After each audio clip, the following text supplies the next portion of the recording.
A Christian that has the fear of the Lord seeks forgiveness. You will never ask the Lord to forgive you until you have the fear of the Lord in your heart. Because if you do not love Him, you will never ask Him to forgive you.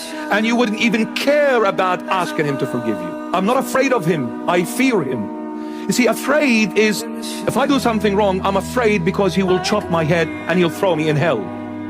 But fear of the Lord, I do not want to do anything wrong.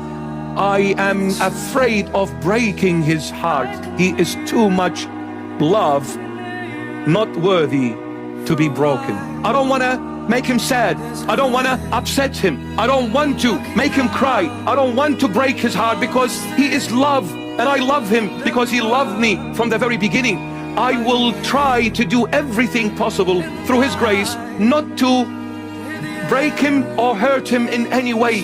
This is the fear of the Lord.